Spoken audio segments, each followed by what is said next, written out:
नमस्कार दोस्तों, आपका एक बार फिर से स्वागत है ज्ञान गंगा यूट्यूब चैनल पर। दोस्तों, महाभारत का युद्ध ऐसा भयावह युद्ध था जिसमें बहुत से दिग्गज और शक्तिशाली योद्धाओं ने कौरवों और पांडवों की तरफ से लड़ाई लड़ी और अपने प्राण त्याग दिए। उन्हीं दिग्गज शूरवीरों में से एक थे सूर्यपुत्र कर्ण। ये तो सभी को पता है कि उनके जन्म होने के बाद से लेकर मृत्यु तक उन्हें कितनी ज्यादा यातना झेलनी पड़ी थी। अपने साथ हुए इन अन्यायों को लेकर महाभारत के युद्ध में मरते हुए कर्ण ने भगवान श्री कृष्ण से कुछ सवाल किए थे और आज हम आपको यही बताएंगे कि वो सवाल क्या थे और श्री कृष्ण ने उन सवालों के क्या जवाब दिए। कर्ण ने पूछा, आखिर मेरा क्या दोष था? अर्जुन के हाथों जब कर्ण को बाण लग गया और कर्ण को जब आभास हो गया कि अब मेरा अंतिम समय आ गया तो उन्होंने भगवान श्री कृष्ण को अपने पास बुलाया और उनसे पूछने लगे, हे माधव, मेरे मन में कुछ प्रश्न हैं जिसका मैं मरने से पहले समाधान चाहता हूँ और ये समाधान केवल आप ही बता सकते हैं।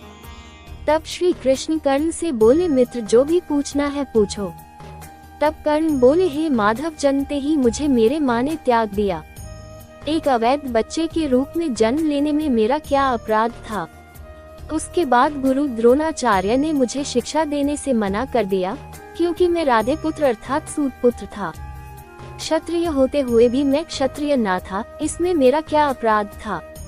भगवान परशुराम ने मुझे सिखाया तो सही, परंतु श्राप दे दिया कि जिस वक्त मुझे उस विद्या की सर्वाधिक आवश्यकता होगी उस वक्त मैं वह विद्या भूल जाऊंगा, क्योंकि उनके अनुसार मैं क्षत्रिय नहीं था।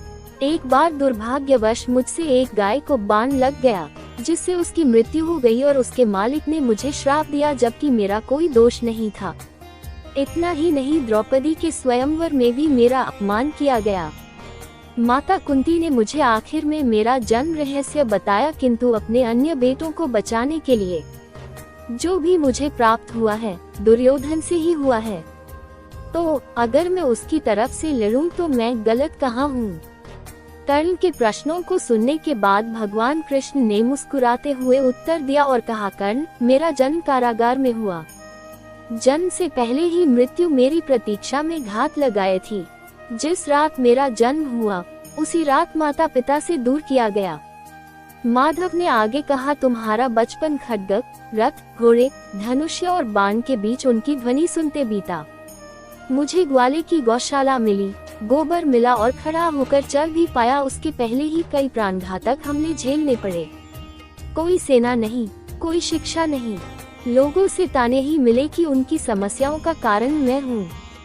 तुम्हारे गुरु जब तुम्हारे शौर्य की तारीफ कर रहे थे, मुझे उस उम्र में कोई शिक्षा भी नहीं मिली थी। जब मैं 16 वर्षों का हुआ तब कहीं जाकर ऋषि सांदीपन के गुरुकुल पहुँचा।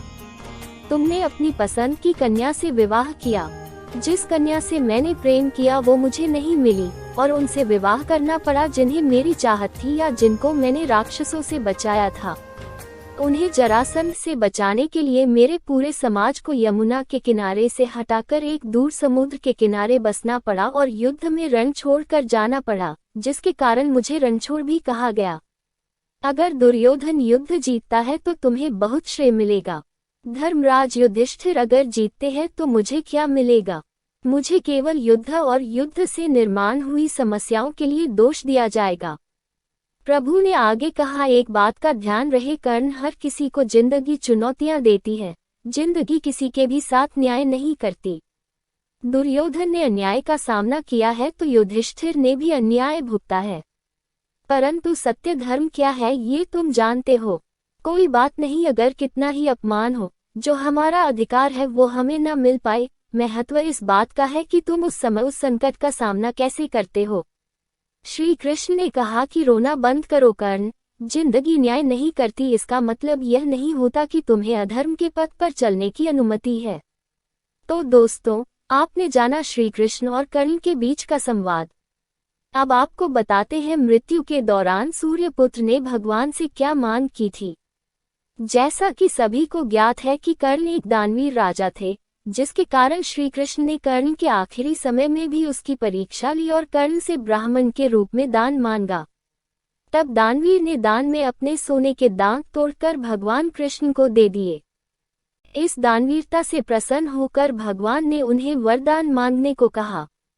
कर्ण ने वरदान के रूप में अपने साथ हुए अन्याय को याद करते हुए अपने अगले जन्म में उसके वर्ग के लोगों का कल्याण करने को कहा। दूसरे वरदान के रूप में श्री कृष्ण को जन्म अपने राज्य में लेने को कहा और तीसरे वरदान के रूप में अपना अंतिम संस्कार ऐसी जगह करने को कहा जिस धरती पर एक भी पाप न हुआ हो। भगवान ने कर्ण के सभी वरदानों को स्वीकार कर लिया, परंतु तीसरे वरदान को लेकर प्रभु चिंता में आ गए और ऐसी जगह सोचने लगे जहाँ कोई पाप ना हुआ हो।